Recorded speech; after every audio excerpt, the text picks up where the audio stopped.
Kidney আমাদের শরীরের মধ্যে তৈরি হওয়া সমস্ত রকমের যে বর্জ্য পদার্থ বা টক্সিন বা যেগুলো দূষিত পদার্থ সেগুলোকে কিন্তু শরীর থেকে বাইরে বের করতে সহায়তা করে। কিন্তু এই কিডনি যদি কোনো কারণে ড্যামেজ হয় বা কিডনি যদি তার কাজ যেটা সেটা ঠিকঠাক না করতে পারে, তাহলে আমাদের শরীরে কিন্তু প্রাথমিকভাবে কিছু কিছু লক্ষণ বা উপসর্গ দেখা যায়। কিন্তু আমরা বেশিরভাগ জনই সেই লক্ষণ বা উপসর্গগুলোকে বুঝতে পারি না, বা আমরা এটা বুঝতে পারি না যে এটা আমাদের কিডনি ড্যামেজ বা কিডনি খারাপ হওয়ার দিকে ইঙ্গিত করছে।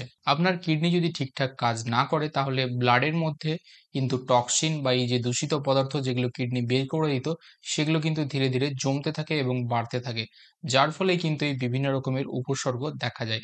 আজকের এই ভিডিওতে আমি সেই সমস্ত একদম কমন বা একদম যেগুলো বেসিক কিছু উপসর্গ বা লক্ষণ জানাবো, যেগুলো আপনাদেরকে খেয়াল রাখা উচিত বা আপনাদের সতর্ক থাকা উচিত। কারণ বেশিরভাগ ক্ষেত্রেই দেখা গেছে যে 70 থেকে 80% কিডনি ড্যামেজ হওয়ার পরে পেশেন্টরা এটা জানতে পারেন। কিন্তু তার আগে যে লক্ষণগুলো দেখা যায় সেগুলো কিন্তু তারা অতটা সেইগুলো সম্পর্কে ওয়াকিবহল নন বা সেগুলো সম্পর্কে অতটা গুরুত্ব দেন না। তো আজকে আমি সেই সমস্ত লক্ষণগুলোই আপনাদেরকে জানাবো যেগুলো আপনাদের গুরুত্ব দেওয়া উচিত, এবং এগুলো কিন্তু আপনারা একদম প্রথম দিক থেকেই পাবেন। অর্থাৎ এগুলোকে আমরা পূর্ব লক্ষণ বলতে পারি। সুতরাং বন্ধুরা, আজকের এই ভিডিওটি আপনাদের সবার জন্য অত্যন্ত গুরুত্বপূর্ণ এবং উপকারী হতে চলেছে। ভিডিওটি আপনাদেরকে শেষ পর্যন্ত দেখার অনুরোধ রইল।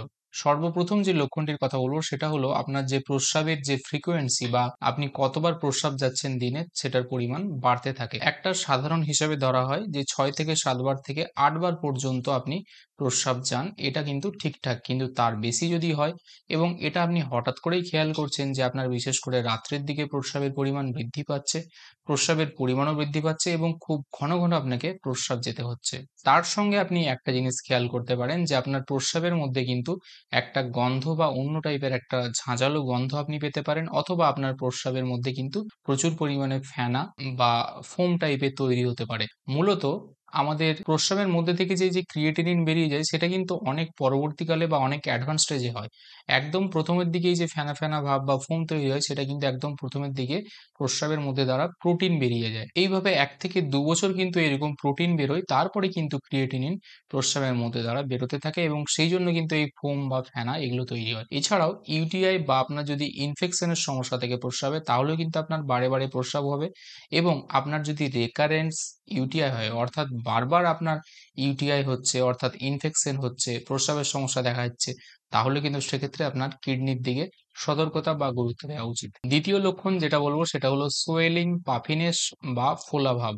মূলত যাদের কিডনি ড্যামেজ হচ্ছে বা ঠিকঠাক কাজ করতে পারছে না, তাদের দুটো জায়গাতে এই সমস্যা দেখা যায়। এক হলো আপনাদের পা এবং আরেকটা হলো চোখের তলা। কি হয় না, আমাদের কিডনির যেরকম কাজ রয়েছে আমাদের শরীর থেকে বর্জ্য পদার্থগুলোকে বাইরে বের করে দেওয়া, সেই রকমই আমাদের শরীরের সোডিয়াম লেভেলকে ঠিকঠাক রাখতে কিন্তু সহায়তা করে এই কিডনি। আমাদের কিডনি যদি ড্যামেজ হয়ে যায়, তাহলে আপনার শরীরে সোডিয়ামের যে লেভেল যেটা থাকার কথা সেটা কিন্তু ঠিকঠাক থাকে না বা বেড়ে যায়। এবং সোডিয়াম যদি বেড়ে যায়, তাহলে সোডিয়ামের কাজই হলো জলকে ধরে রাখা।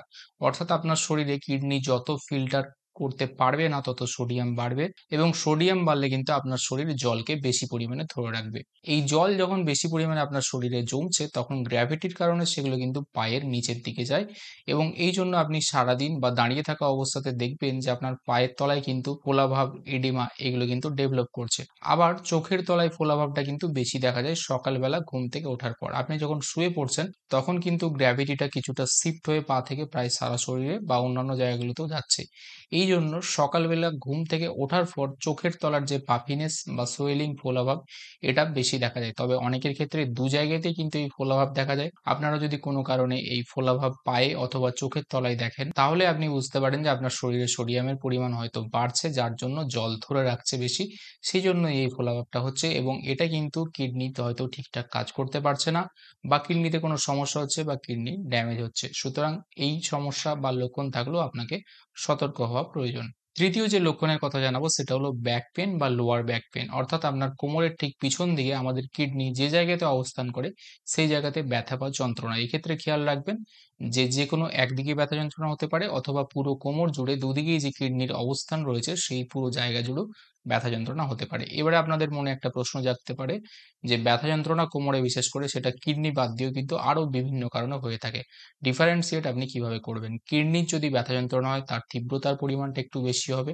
দ্বিতীয়ত আপনি মনে রাখবেন যে এর সঙ্গে কিন্তু হাই গ্রেড ফিভার অর্থাৎ খুব ভালো মাত্রায় কিন্তু আপনার জ্বর থাকবে। তৃতীয়ত আপনার মধ্যে বমি হতে পারে বা নজিয়াটিক টেনডেন্সি বা বমি, বমি যে ভাব সেটা থাকবে এবং এর সঙ্গে আপনার কিন্তু প্রস্রাবও অনেক বেশি পরিমাণে হবে। অর্থাৎ কোমরের ব্যথার সঙ্গে এই সমস্ত লক্ষণগুলো যদি অ্যাসোসিয়েটেড থাকে তাহলে অবশ্যই সেক্ষেত্রে আপনাকে আপনার কিডনির সম্পর্কে কিন্তু সতর্ক হওয়া প্রয়োজন।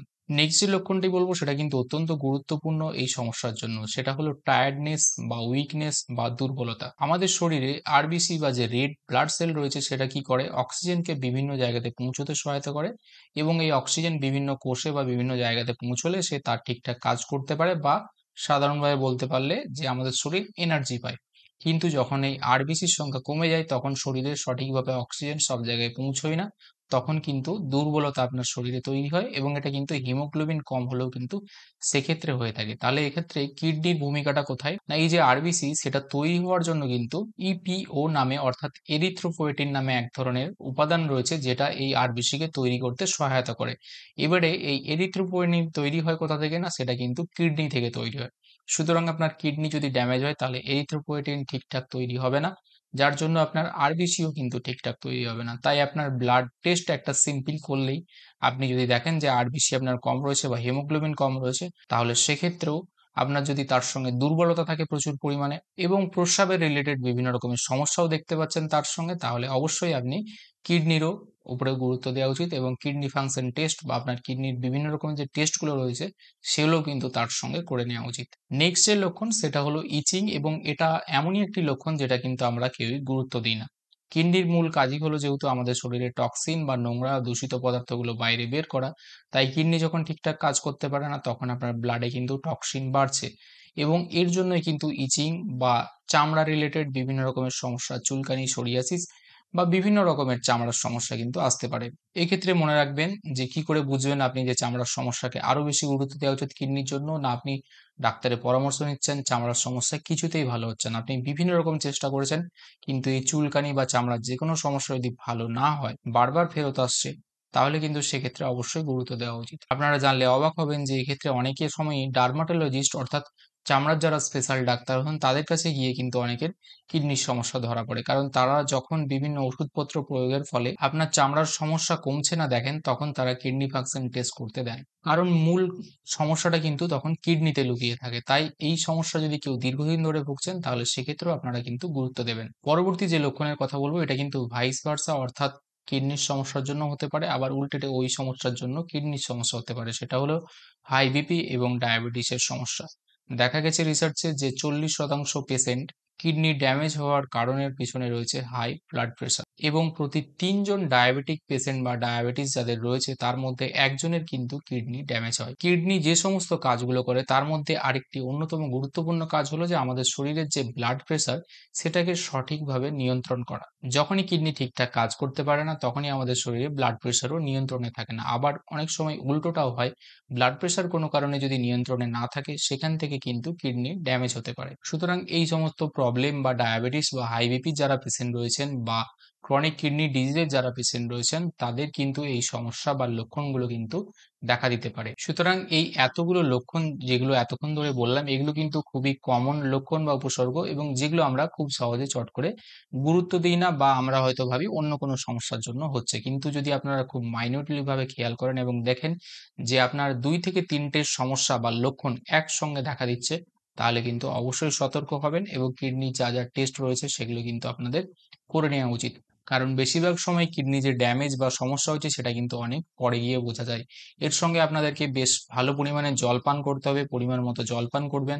তার সঙ্গে আরেকটা ব্যাপার মনে রাখবেন যদি আপনারা পেইন কিলার জাতীয় কোনো ওষুধপত্র কন্টিনিউ খাচ্ছেন উইদাউট ডক্টরের প্রেসক্রিপশন বা কোনো ডাক্তারের কনসালটেশন ছাড়াই আপনারা পেইন কিলার দীর্ঘদিন ধরে খাচ্ছেন তাহলে সেক্ষেত্রে কিন্তু কিডনি ড্যামেজ হওয়ার চান্স থাকে।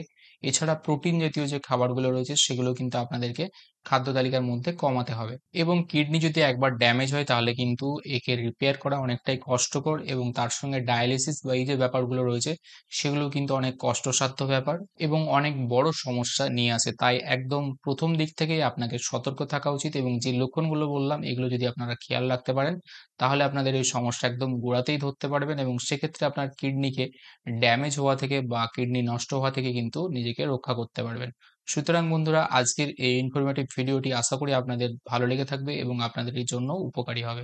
ভিডিওটি যদি ভালো লেগে থাকে এবং উপকারে আসে তাহলে অবশ্যই একটা লাইক করবেন, কমেন্ট করবেন, আপনাদের মতামত জানাবেন এবং আপনাদের বন্ধু-বান্ধবদের সঙ্গে শেয়ার করবেন। এবং আমার চ্যানেলটি যদি এখনো সাবস্ক্রাইব না করে থাকেন তাহলে এইরকম হেলথ রিলেটেড বিভিন্ন ইনফরমেটিভ ভিডিও পাওয়ার জন্য অবশ্যই চ্যানেলটি সাবস্ক্রাইব করে বেল আইকনটা প্রেস করে দেবেন।